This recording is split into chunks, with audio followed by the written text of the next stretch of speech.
So hello students, how are you all? Jai Hind to all of you. अगर आप NEET examination की preparation कर रहे हैं और आप देखना चाहते हैं कि फिजिक्स में वो कौन से टॉपिक है जिन्हें हमें करना चाहिए, सबसे पहली प्रायोरिटी में रखना चाहिए, तो उसके लिए वीडियो आपके लिए बना हुआ है। बहुत ज़्यादा बेनिफिशियली आपके लिए वीडियो होने वाला है। वीडियो के लास्ट में आपको पता लगेगा कि कौन से चैप्टर्स आपको एग्जैक्टली पहले कवर करने हैं।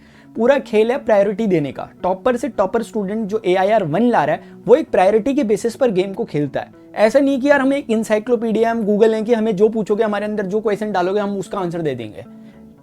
लेकिन हम चीज़ों को मोस्ट प्रोबेबल बना सकते हैं। जो क्वेश्चन हमारे सामने पूछा जा रहा है हम उसका आंसर कर दें, इसकी प्रोबेबिलिटी को हम बढ़ा सकते हैं।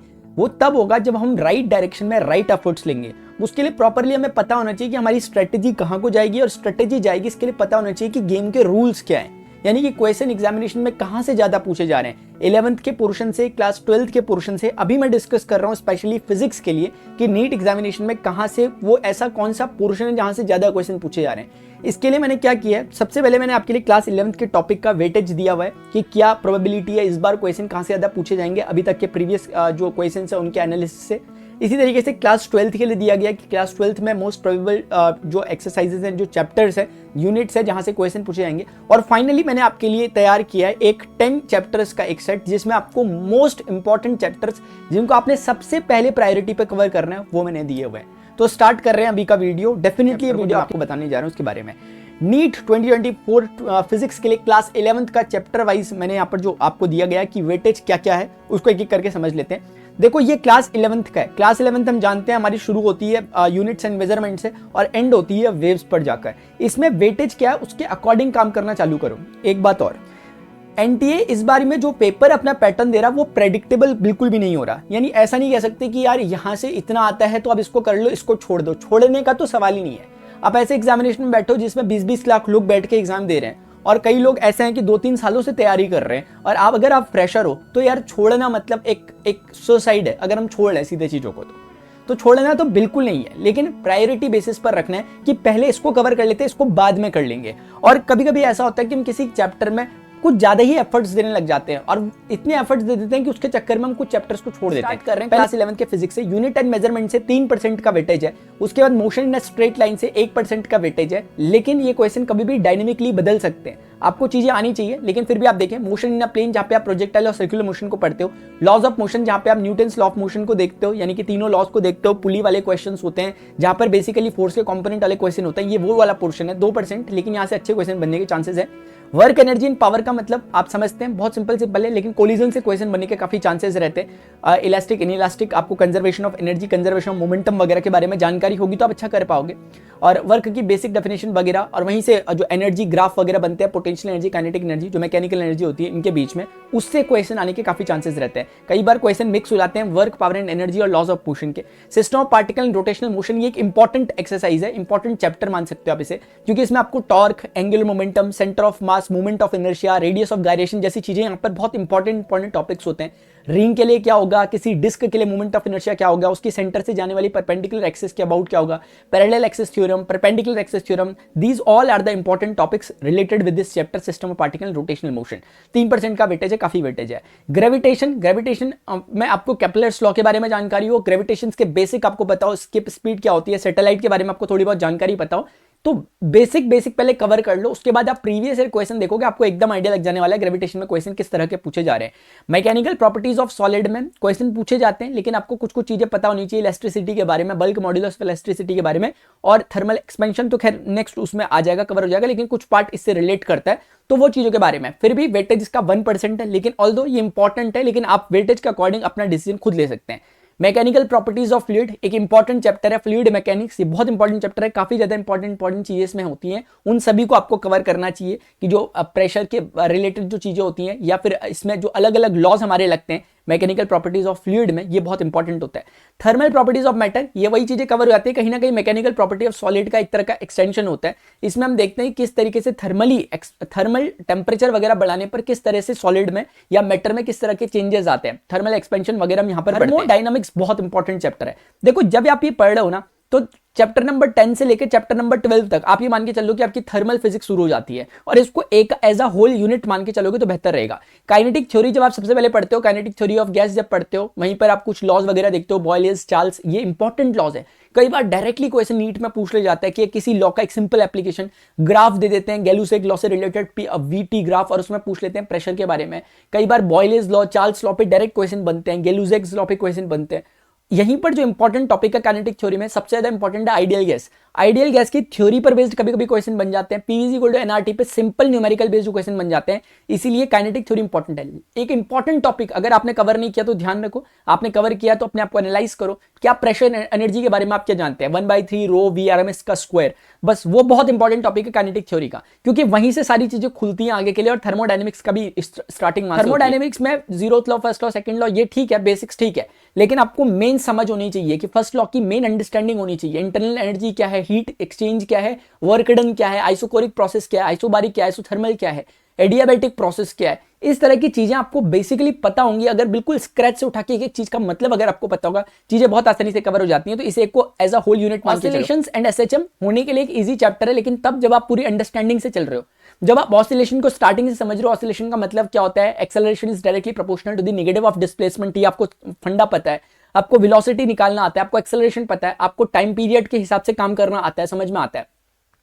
ये चीजें अगर हम एसएचएम में कर पा रहे हैं और प्रीवियस ईयर क्वेश्चन एक बार देख लो, आपको पता लग जाएगा कि आप कहां स्टैंड कर रहे हो। कई बार क्या होता है, कॉन्सेप्चुअल नॉलेज अपने को पूरा होता है, हमें फॉर्मूला डेरिवेशन समझ में आता है, लेकिन हम प्रीवियस ईयर क्वेश्चन पे प्रैक्टिस नहीं करते, मॉक टेस्ट पे प्रैक्टिस नहीं करते, न्यूमेरिकल्स पे प्रैक्टिस नहीं करते, उसकी वजह से हमारे जो कॉन्सेप्ट है वो ब्रश अप नहीं हो पाते, और मेन मौके पर जब एग्जाम में बैठे होते हैं, एंड टाइम पे हम सब कुछ भूल जाते हैं। वो तभी होगा जब आपने प्रैक्टिस पहले से ना की हो। आपके लिए पूरी चीजें खुली है, मैं पास्ट 33 ईयर्स के क्वेश्चन करा रहा हूं, और क्या लोगे यार फिजिक्स के, तो उनको देखो, उससे एक बार आपका कॉन्सेप्ट भी रिवाइज हो जाता है और हाथों हाथ आपके क्वेश्चंस कर लेते हो, तो एक फील और एक कॉन्फिडेंस भी आ जाता है। वेव्स चैप्टर डिपेंड करता है, अगर आपको ऑसिलेशन समझ में आ जाता है तो उसी का एक एक्सटेंशन है, एक नेक्स्ट लेवल एक्सटेंशन होता है वेव्स में। वेव्स को बहुत अच्छे से पढ़ने की जरूरत होती है, क्योंकि इसका भले ही वेटेज 1% है, लेकिन ये आगे वेव ऑप्टिक्स पढ़ते समय और आगे भी कई चीजें पढ़ते समय काम आता है, और एक अपने आप को कॉन्फिडेंस भी रहता है कि हमने टॉपिक पढ़ा हुआ। ठीक है, ये जो ट्रेंड आपको दिया गया है, इसमें ये मत सोचना कि 1% है तो हम नहीं पढ़ रहे इसको, ये आप अपने अकॉर्डिंग डिसाइड करोगे, लेकिन छोड़ना कुछ नहीं होता इसमें से। मेरी मानो तो वेव्स बहुत इंपॉर्टेंट चैप्टर से बहुत शिद्दत के साथ करने की जरूरत होती है। आपको प्रॉपर्ली वेव के फंडे पता होने चाहिए, आपको स्टैंडिंग वेव्स वगैरह के फंडे पता होने चाहिए, आप तब जाकर आप कर पाओगे डॉपलर इफेक्ट वगैरह। ठीक है, अब चलते हैं क्लास 12 के टॉपिक की तरह। देखिए सर, क्लास 12 का देखो यार, मैं पहले ही कह रहा हूं, एज अ फिजिक्स टीचर मैं कभी भी रिकमेंड नहीं करूंगा कि आप कोई टॉपिक को छोड़ो। मैं बार बार इस बात को बोल रहा हूं, जब मैं यहां पर ये दे रखा है मैंने वेटेज, तो ये एक अंडरस्टैंड करने के लिए, अपने आप को एक देखने के लिए कि हम किस लेवल पे चल रहे हैं, या हमें अपना टाइम किस तरफ ज्यादा डिवोट करना चाहिए। ठीक है, electric charge and electric field, यहां से यहां तक का पोर्शन इलेक्ट्रोस्टैट्स का होता है। अब देखो इलेक्ट्रोस्टैट से कितना, लगभग 5% का इलेक्ट्रोस्टैट से पूछा जा रहा है। इलेक्ट्रोस्टैट मतलब क्लास 12 के पहला, दूसरा और तीसरा chapter. Electric charges and field में बहुत सिंपल सी चीज है, चार्ज के क्वांटाइजेशन वगैरह पे कई बार क्वेश्चन डायरेक्ट पूछा जाता है, एकदम थ्योरी बेस्ड। इलेक्ट्रिक फील्ड के बारे में हमें जानकारी होनी चाहिए, प्रॉपर्ली अंडरस्टैंडिंग होनी चाहिए। इलेक्ट्रिक पोटेंशियल और कैपेसिटेंस हमें समझ में आना चाहिए। इसी में आपका इलेक्ट्रिक पोटेंशियल में गॉस लॉ वगैरह आते हैं, उसके एप्लीकेशन आ जाते हैं। कैपेसिटेंस में प्रिंसिपल ऑफ कैपेसिटर बहुत इंपॉर्टेंट है, फिर उसकी जो कनेक्शंस वगैरह, उसकी न्यूमेरिकल प्रॉब्लम्स होती है वो इंपॉर्टेंट है। सीरीज कनेक्शन और पैरेलल कॉम्बिनेशन ये इंपॉर्टेंट है। इसमें एनर्जी स्टोर जो कैपेसिटर में रहती है वो इंपॉर्टेंट है। पैरेलल प्लेट कैपेसिटर इंपॉर्टेंट है। यहां से क्वेश्चन बनने के बहुत चांसेस होते हैं, यही कारण है कि 5% यहीं से पूछा जा रहा है। और ये जब आप कैपेसिटर वगैरह पढ़ते हो, ये यही नहीं, आपका एसी अल्टरनेटिंग करंट पढ़ते समय भी काम आता है, क्योंकि बेसिक्स फंडे वहीं के यूज होते हैं। तो इसलिए शुरुआती 3 चैप्टर ही आप देख लो एनसीईआरटी की क्लास 12 के कितने इंपॉर्टेंट रोल प्ले करते हैं। भाई साहब, करंट इलेक्ट्रिसिटी को तो देख लो जरा। करंट इलेक्ट्रिसिटी क्या है आपके, उसमें चैप्टर नंबर 4 जो एनसीईआरटी क्लास 12 में दिया गया करंट इलेक्ट्रिसिटी, जब तक आपको बेसिक फंडे क्लियर नहीं होंगे करंट इलेक्ट्रिसिटी, कुछ भी नहीं कर सकते। एक तो इसमें क्वेश्चंस आते हैं न्यूमेरिकल प्रॉब्लम, जिसमें आपको सर्किट वगैरह दिया रहता है, उसमें आपको काम करना होता है। और दूसरा, अगर इसे थ्योरी बेस्ड क्वेश्चन बनते हैं, इसलिए जरूरी है एकदम प्रॉपरली इसे करो। आपको पता होना चाहिए ओम्स लॉ क्या है, आपको पता होना चाहिए रेजिस्टेंस की value ml upon N E square tau a होती है, यानी रेजिस्टेंस किस किस पर डिपेंड करता है। रो की वैल्यू क्या होती है, m upon N E square tau, ये आपको पता होना चाहिए रो की वैल्यू किस पर डिपेंड करती है। कंडक्टिविटी क्या है, कंडक्टेंस क्या है, इंडक्टिविटी क्या है, सॉरी इंडक्टेंस क्या है, रेजिस्टिविटी क्या है, ये आपको पता होना चाहिए। जैसे ही आपको ये पता होगा तुरंत स्विच करना होता है इसके नेक्स्ट सब टॉपिक पे, जहां पे हम इलेक्ट्रिक सेल के बारे में इंफॉर्मेशन लेते हैं कि इलेक्ट्रोमोटिव फोर्स क्या होता है, टर्मिनल पोटेंशियल क्या होता है, इंटरनल रेजिस्टेंस क्या होता है, किन बातों पर ये डिपेंड करता है। ये सारी बातें जब आप कवर करते हो तब जाके आपका करंट इलेक्ट्रिसिटी कवर होता है। फिर इसमें जो लास्ट वाला पोर्शन जहां से क्वेश्चन ज्यादा बनते हैं, व्हीटस्टोन ब्रिज से बन जाते हैं, मीटर ब्रिज से बन जाते हैं, पोटेंशियोमीटर, ये ऐसे टॉपिक है जो आपको कवर करने चाहिए। इनका आपको कॉन्सेप्ट समझ में आएगा पोटेंशियोमीटर वगैरह का, तो ही आप न्यूमेरिकल क्वेश्चंस कर पाओगे। इसलिए कोशिश करो कि इसका एक सिंपल सा कॉन्सेप्ट होता है, 5-10 मिनट में खत्म हो जाता है, उसको पहले करो, ठीक है। अब्राहम लिंकन कहते थे, if you give me 6 hours to chop down a tree then I will spend my 4 hours to sharpening my axe. अगर आप मुझे 6 घंटे देते हो पेड़ काटने के लिए, मैं 4 घंटे अपनी कुल्हाड़ी को तेज करने में लगाऊंगा। आप न्यूमेरिकल पे टूट पड़ते हो, नो डाउट न्यूमेरिकल एग्जामिनेशन में आते हैं, लेकिन उसके लिए जरूरी है कि आपकी जो एक्स होनी चाहिए वो शार्पन होनी चाहिए। वो तब हो पाएगी जब आप कॉन्सेप्ट में टाइम अपना डिवोट करोगे। जो टॉपर स्टूडेंट है, जो अच्छा स्कोर कर पा रहे हैं, वो कर क्या रहे हैं, न्यूमेरिकल कर रहे हैं, नो डाउट वो सबको कर रहे हैं क्योंकि एग्जामिनेशन में वही आएंगे, लेकिन उससे पीछे का जो बैकग्राउंड है, जब तक वो माइंड में छपा नहीं रहेगा ना, तब तक आप समझ ही नहीं पाओगे क्वेश्चन में करना। क्वेश्चन रीड करते करते एक लाइन पढ़ी, दिमाग में एनालिसिस शुरू हो जाता है, करता कोई नहीं है, शुरू हो जाता है। वो तब शुरू होता है जब आपने पहले प्रैक्टिस की हो, उसके बैकग्राउंड में आपने काम किया हो।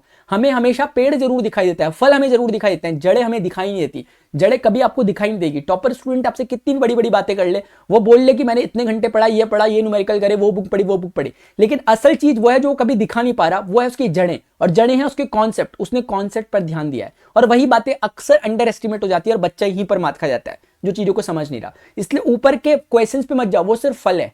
इंपॉर्टेंट चीज होती है कॉन्सेप्ट, उसकी जड़ें, उसके रूट को आप मजबूत करो और डेफिनेटली आपको रिजल्ट मिलेगा। मूविंग चार्जेस मैग्नेटिज्म, ये मैग्नेटिज्म का आप देख सकते हो लगभग 4.5-5% का वेटेज यहां से भी है, मैग्नेटोस्टैट्स है। इसमें ये वाला जो पोर्शन है मैग्नेटिज्म एंड मैटर, कंप्लीटली मोर और लेस आप मान सकते हैं थ्योरी बेस्ड है। इसमें आपको डायमैग्नेटिक क्या होते हैं, पैरामैग्नेटिक क्या होते हैं, फेरोमैग्नेटिक क्या होते हैं, मैग्नेटिक ससेप्टेबिलिटी क्या होती है, mu r is equal to 1+i क्या होता है, इनके बीच में एक रिलेशनशिप, ये आपके क्वेश्चंस यहां से कवर होते हैं। आप देखो कितने सारे क्वेश्चन आए हैं, नॉर्मली सिर्फ और सिर्फ बेस्ड होते हैं आपके कुछ और नहीं, बस थ्योरी बेस्ड होते हैं। अगर आपको थ्योरी समझ में आती है तो आप डेफिनेटली कर पाते हो। मूविंग चार्जेस मैग्नेटिज्म, ठीक है, यहाँ से न्यूमेरिकल अच्छे बन सकते हैं, यहाँ पे अच्छी अच्छी चीजें होती है, बायो-सेवर्ट्स लॉ होता है, लॉरेंट्ज फोर्स होता है, F is equal to QEB sin theta वगैरह, इससे क्वेश्चन बनते हैं। इसलिए ये इंपॉर्टेंट चैप्टर होता है, इसमें ज्यादा थ्योरी हम ऐसा नहीं कह सकते, न्यूमेरिकल बनने के काफी चांसेस होते हैं। कुल मिला के इलेक्ट्रिक करंट से कैसे मैग्नेटिज्म आता है उसको रिप्रेजेंट करता है। मैग्नेटिक इंडक्शन और अल्टरनेटिंग करंट, ये एक सेपरेट यूनिट आप इसे मान सकते हो। EMI अगर आपको समझ में आता है, 2 लॉज है फैराडे के, अगर आपको समझ में आते हैं कि EMI के लॉज क्या है, कि चेंज इन फ्लक्स कैसे करके इलेक्ट्रोमोटिव फोर्स जनरेट करता है, वही इसका बेसिक है। वहीं पर कुछ कुछ छोटे मोटे क्वेश्चन, बहुत छोटे छोटे क्वेश्चन पूछे जाते हैं, Phi is equal to LI पर बेस्ड, बस इतने क्वेश्चन पूछे जाते हैं। अल्टरनेटिव करंट इंपॉर्टेंट हो जाता है। अल्टरनेटिव करंट में बहुत सारे टॉपिक है जो पूछा जा सकता है। IRMS के बारे में पूछा जा सकता है, मीन करंट के बारे में पूछा जा सकता है, आपसे LCR सर्किट के बारे में पूछा जा सकता है, रेजोनेटिंग फ्रीक्वेंसी के बारे में पूछा जा सकता है, और कुछ ना कुछ आपको इसमें पूछा जा सकता है। ट्रांसफार्मर के बारे में कई बार क्वेश्चन आते हैं, बहुत बेसिक सा एक फंडा होता है ट्रांसफार्मर का, 5 मिनट लगते हैं उस फंडे को कवर करने में, उस पर बेस्ड कई बार क्वेश्चन रिपीट होते हैं, इसलिए अल्टरनेटिव करंट को करना जरूरी हो जाता है। इलेक्ट्रोमैग्नेटिक वेव्स, इलेक्ट्रोमैग्नेटिक वेव एक बहुत छोटा सा टॉपिक है, इसके इन सब के मैंने आपको चैप्टर वाइज क्वेश्चंस भी करा रहा हूं 33 ईयर्स, तो आप उनको जरूर देखो। इलेक्ट्रोमैग्नेटिक वेव के भी हाल ही में मैंने कवर करा है। इलेक्ट्रोमैग्नेटिक वेव में से क्या पूछा जाता है, बेसिक इलेक्ट्रोमैग्नेटिक स्पेक्ट्रम के बारे में पूछा जा सकता है, थोड़ा बहुत स्पीड के बारे में पूछा जा सकता है, थोड़ा बहुत 1/√μ0 ε0 इज इक्वल टू c होता है, इसके बारे में क्वेश्चन तरह तरह से घुमा फिरा करके पूछा जा सकता है। बस यही होता है, ज्यादा नहीं पूछा सकता। इतना पूछा सकता है कि इलेक्ट्रिक फील्ड इस डायरेक्शन में लग रहा है, एक्स में, मैग्नेटिक फील्ड जेड में लग रहा है, बताओ प्रोपगेशन ऑफ वेव किस डायरेक्शन में। इतने ही छोटे छोटे क्वेश्चन बनते हैं, बहुत हैवी नहीं है। इसीलिए आप देखोगे इलेक्ट्रोमैग्नेटिक वेव से इवन 2% का वेटेज है और चैप्टर बहुत छोटा है, ठीक है। Ray optics and optical instrument, इसमें कोई कहने वाली बात नहीं है कि बहुत इंपॉर्टेंट चैप्टर्स हैं दोनों। रे ऑप्टिक्स अकेला 5% रखता है, ऑप्टिकल इंस्ट्रूमेंट्स को पढ़ लिया करो क्योंकि बच्चे इसमें हमेशा मतलब पीछे लैग कर जाते हैं। रे ऑप्टिक्स का जो बेसिक पोर्शन होता है वो तो हमें कवर करना ही है कि फोकल लेंथ के बारे में, हमें इमेज के बारे में, ऑब्जेक्ट के बारे में एक छोटा सा formula, lens maker formula, mirror formula, mirror कितने, अगर इतने सारे मिरर रखे हुए कहाँ इमेज कैसे बनेगी, इस एंगल पे रखे इमेज कितनी बनेगी, छोटे छोटे फॉर्मूले की, कॉइन को पानी के अंदर डाल दिया कितना उठा हुआ दिखाई देगा, अपरेंट डेप्थ वाला, छोटे मोटे क्वेश्चंस तो कवर करने ही होते हैं। रे ऑप्टिक्स में से 5% का आता है। जब आप क्वेश्चंस देखोगे जो मैं 33 ईयर्स करा के, आपको अपने आप आइडिया लग जाएगा कैसे कैसे क्वेश्चन पूछे जाते हैं। Dual nature of matter radiation, अभी मैंने कराया लगभग 100 क्वेश्चन इसके प्रीवियस ईयर के मैंने कराए जो लास्ट 33 ईयर्स के थे। Dual nature of matter radiation में फोटो इलेक्ट्रिक की मिशन बहुत इंपॉर्टेंट है। जे थॉमसन के बारे में जो एक्सपेरिमेंट के बारे में चीजें पूछी जाती है वो इंपॉर्टेंट है। अब उसी में थ्रेशोल्ड फ्रीक्वेंसी पूछ लो, वर्क फंक्शन के बारे में पूछ लो, काइनेटिक एनर्जी के बारे में पूछ लो, स्टॉपिंग पोटेंशियल के बारे में पूछ लो। ये सारी चीजें मिला जुला करके 2.5% का पूछा जाता है और ये बहुत इंपॉर्टेंट टॉपिक मैं इसे मानता हूं। एटम्स, न्यूक्लियाई, ये वाले जो टॉपिक्स हैं बेसिकली इसे आप कवर कर सकते हो मॉडर्न फिजिक्स के अंदर। एटम्स में ले देखिए इतना सा तो चैप्टर है बेचारा। बोर रेडियस के बारे में पूछ सकते हैं या फिर आपको पूछ सकते हैं किसी ऑर्बिट में घूमने वाले इलेक्ट्रॉन की स्पीड वगैरह क्या होगी। थोड़ा बहुत बार्नर सीरीज ब्रैकेट इनके बारे में थोड़ा पूछ सकते हैं जब स्पेक्ट्रम वगैरह बनते हैं उसके बारे में। इमिशन स्पेक्ट्रम, एब्जॉर्प्शन स्पेक्ट्रम के बारे में पूछ सकते हैं और डिस्टेंस ऑफ क्लोजेस्ट अप्रोच के बारे में पूछ सकते हैं। और क्या पूछेंगे, है ही नहीं चैप्टर में कुछ पूछने लायक, छोटा सा है। न्यूक्लियाई में क्या है, न्यूक्लियाई में पहले न्यूक्लियस के बेसिक है कि भाई न्यूक्लियस में कौन कौन होता है वो आपने कवर कर लिया। उसके बाद आपसे पूछा जा सकता है न्यूक्लियन, जो न्यूक्लियर फ्यूजन के बारे में, या न्यूक्लियन पर जो एनर्जी होती है, सॉरी मैं बाइंडिंग एनर्जी पर न्यूक्लियन जो टॉपिक होता है उस पर बेस्ड क्वेश्चन पूछे जाते हैं। कभी कभी थ्योरी बेस्ड क्वेश्चन पूछे जाते हैं कि बाइंडिंग एनर्जी पर न्यूक्लियन किसकी सबसे ज्यादा होती है। अगर आपकी प्रैक्टिस अच्छी चलिए बताओ कमेंट सेक्शन में किसकी सबसे ज्यादा होती है, कितनी होती है ये बताओ। सबसे ज्यादा होती है वो तो सभी को पता होगा, ठीक है। बाकी न्यूक्लियर में जो इंपॉर्टेंट टॉपिक आता है वो रेडियो एक्टिविटी है। रेडियो एक्टिविटी में अगर आपको बेसिक फॉर्मूला समझ में आता है कि कैसे करके हमारे पास जो डीके कांस्टेंट निकलता है dn/dt is directly proportional to n, फिर dn/dt is equal to minus का लैम्डा n, वहां से कैसे करके फॉर्मूला निकलता है। हाफ लाइफ क्या होती है, t12 is equal to 0.693 upon lambda. Lambda क्या होता है, हाफ लाइफ के बारे में और एवरेज लाइफ के बारे में इंटर रिलेशन किस तरह का होता है। क्वेश्चन डायरेक्ट बनता है। ये तो मैं आपको अभी हवा में बोल रहा हूँ चीजें, सोचो जब हम चैप्टर पढ़ते होंगे कितने अच्छे से डिटेल होता होगा चीजें, डिस्कशन वो करना है। इधर उधर की हवा में नहीं रहना, कुछ शॉर्ट ट्रिक लगेगी नहीं यार। अपने एंड से एक बार चैप्टर को खत्म करो, फिर उसके बाद लगातार प्रैक्टिस करते रहो in terms of MCQs, definitely result आएगा। 180 में से 180 नहीं आए नाम बदल देना, अगर प्रैक्टिस करने के बाद नहीं आ पाते तो आएंगे। 180 नहीं भी आ पाएंगे, 150 से ऊपर हर हालत में आ जाएंगे अगर आपने एक डिसेंट प्रैक्टिस की रहती है तो। अब हमने पढ़ना लिखना कुछ है नहीं, हम सिर्फ सोच रहे हैं कि कोई हमें ऐसी चीज बता दे 5-10 मिनट में, कुछ नहीं होगा। सोचो अगर आपको बता भी देंगे तो क्या जो पेपर बना रहे हैं उनको नहीं पता चल रहा कि आप किस तरह का माइंडसेट लेके चल रहे हो कि तुक्का मारो, ये करो वो करो, वो है ही नहीं। वो चाहते हैं एक डिसेंट बच्चा निकल के आए जो पढ़कर आ रहा है, जो अपनी रातें जला करके आ रहा है, बस वो निकलेगा। सेमीकंडक्टर इलेक्ट्रॉनिक्स देखो, भले ही एक छोटा सा टॉपिक होता है लेकिन काफी चीजें यहाँ से पूछी जाती है। एक थ्योरी बेस्ड क्वेश्चन टॉपिक होता है लेकिन कई चीजें इसमें इंपॉर्टेंट होती है। जेनर डायोड पे कई बार न्यूमेरिकल प्रॉब्लम्स बन जाती हैं। N type, P type semiconductor, बाकी इसमें न्यूमेरिकल बनने के चांसेस बहुत कम होते हैं। लास्ट टॉपिक से न्यूमेरिकल बनते हैं, वरना N type semiconductor, P type, intrinsic semiconductor, extrinsic semiconductor क्या होता है, ये चीजें ही अगर आप कवर कर लेते हो तो डेफिनेटली डिप्लीशन लेयर क्या, पीएन जंक्शन डायोड क्या होता है, फॉरवर्ड बाइसिंग, रिवर्स बाइसिंग में क्या क्या होता है, छोटे मोटे फंडे आपको पता है कि अगर फॉरवर्ड बाइसिंग में बताओ पी टाइप सेमीकंडक्टर किससे कौन से टर्मिनल से कनेक्ट होता है वगैरह वगैरह। इस तरह की चीजें अगर आप कर पाते हो तो बहुत अच्छा हो पाता है। होपफुली आपको समझ में आ गया होगा वेटेज के हिसाब से कौन सा कहां से कवर करना है, और मैंने इसी बहाने आपका एक रिवीजन करा दिया कि भाई टॉपिक ये है, आपके आगे से घुमा दिए, ठीक है। अब फाइनली आता है कि हमारे पास टॉप 10 हाई वेटेज जो चैप्टर्स हैं जो मैं आपको बताना चाहूंगा, उसमें सबसे पहले करंट इलेक्ट्रिसिटी। आपने पीछे देखा 5% का वेटेज इसका था। करंट इलेक्ट्रिसिटी में सर्किट वाले क्वेश्चन और इसका थियरी पार्ट इंपॉर्टेंट होता है। रे ऑप्टिक्स आपने देखा 5% का लगभग ये भी था। सेमीकंडक्टर इलेक्ट्रॉनिक्स 4% का लगभग ये भी था, आपने पीछे देखा। उसके बाद इलेक्ट्रॉनिक पोटेंशियल एंड कैपेसिटर, मैंने आपको बोला था कैपेसिटेंस इंपॉर्टेंट टॉपिक होता है। इलेक्ट्रोस्टैट्स मैंने आपको बताया था कि 5% का रहा है, दोनों को मिलाकर वहीं पे से निकल के आता है। तो कुल मिला के ये वाला इलेक्ट्रोस्टैट्स में से आ गया 5%, 5% के लगभग ये चल रहे हैं। System of particle and rotational motion मैंने पीछे आपको दिखाया, भले इसका परसेंटेज उस बिहाफ में कम है लेकिन ये बहुत इंपॉर्टेंट चैप्टर होता है। कभी भी एकदम से वक्त जज्बात सब बदल सकते हैं, सारे क्वेश्चन इसी में से आ सकते हैं कई बार, ठीक है, इसलिए इंपॉर्टेंट टॉपिक हो जाता है। अल्टरनेटिंग करंट इंपॉर्टेंट है, मैंने पीछे बताया था। यूनिट डायमेंशन पहला चैप्टर इंपॉर्टेंट है। मूविंग चार्जेस मैग्नेटिज्म ये इंपॉर्टेंट है, इसमें आप सब कुछ लेके चल लो। इसमें आप matter and magnetism, earth magnetism वगैरह सब लेके चल सकते हो। और ग्रेविटेशन एक इंपॉर्टेंट चैप्टर होता है और बहुत फंडे बेसिक्स कवर होने चाहिए, सारा काम हो जाता है। लेकिन आप पूछने जाते हो सर एडिशनली 5 और बता दो, तो उसमें dual nature of matter radiation important है क्योंकि आपने देखा इसका अच्छा खासा वेटेज था पीछे पे। एटम्स छोटे टॉपिक है इसलिए इंपॉर्टेंट है। इलेक्ट्रोमैग्नेटिक वेव छोटे टॉपिक्स होते हैं। मोशन इन अ प्लेन जिसमें सर्कुलर मोशन प्रोजेक्टाइल को पढ़ते हो, वर्क, एनर्जी एंड पावर, ये एडिशनल चैप्टर्स हैं। अगर आप इतने कर लेते हो तो ये आपको एटलीस्ट 120 प्लस का स्कोर दे सकते हैं अगर आपने इतनों को आराम से कर लिया। अब ये नहीं बोल दूंगा कि 160 आ जाएंगे इतने में, ठीक है, समझ रहे हो बात को, इतना हो सकता है। अगर आपने इनको ढंग से कवर कर लिया 120 प्लस आराम से आ सकते हैं इन चैप्टर्स के अलावा कुछ हो नहीं रहे तो अगर आप, ठीक है। बस यही ले देखिए स्टूडेंट्स, बातें यही है। अगर आप चाह रहे हो कि यार ये सब चीजें मुझे 35 ईयर्स लास्ट 33 ईयर्स के मुझे प्रीवियस ईयर क्वेश्चंस मिले, उसको मैं करा रहा हूँ इस चैनल में, फ्री ऑफ कॉस्ट है। आपसे कुछ ये नहीं कह रहा कि यहाँ जाके वहां जाके इस लिंक पे क्लिक करके उस लिंक पे क्लिक करके वहां लैंड हो जाओ और वहां आपको मिलेगा, कुछ भी नहीं है। एक ऑनेस्ट एफर्ट से मेरी तरह से आप लोगों के लिए मैं चाहता हूँ कि मेरा स्टूडेंट, इतने बच्चे देख रहे होंगे लेकिन मैं चाहता हूँ कि कोई एक स्टूडेंट निकल कर आए और वो 180 में से 180 लेके आए और फिर लास्ट में बोले कि यार हाँ यार प्रणव सर से पढ़ा था मैंने और वहां जब मेरा ये कॉन्सेप्ट क्लियर हुआ, मुझे पहले लगता था मेरे मार्क्स इतने कम आएंगे ये वो सो, तब आएगा मजा असली। तब सब कुछ मेरा जितना कुछ है सारे एफर्ट्स मेरे वसूल हो जाएंगे उस समय जिस दिन आप ऐसा कहोगे मेरे बिना कुछ कहे। मुझे पता भी नहीं लगा मैं कोई यूट्यूब वीडियो देखूंगा, टॉपर देखूंगा कि टॉपर का इंटरव्यू देख रहा हूँ, तब तक वो टॉपर वहां पर कह रहा होगा कि मैंने प्रणव सर से किया था फिजिक्स में ये, तब यार एक अलग ही लेवल का सेटिस्फेक्शन होगा, वो किसी भी तरीके से तोला नहीं जा सकता। इसलिए पूरी की पूरी चीजें आपके लिए कंप्लीटली फ्री ऑफ कॉस्ट है, इनका फायदा उठाएं। अगर आपने वीडियो कंप्लीटली पूरा देखा, डेफिनेटली आप एक सिंसियर स्टूडेंट रहे होंगे, तभी आपने सारी की सारी चीजों को एनालिसिस किया, कॉपी पेन में लेकर आपने चीजों को समझा और आपको समझ में भी आ गया होगा कि मुझे अब नेक्स्ट टॉपिक क्या कवर करना चाहिए।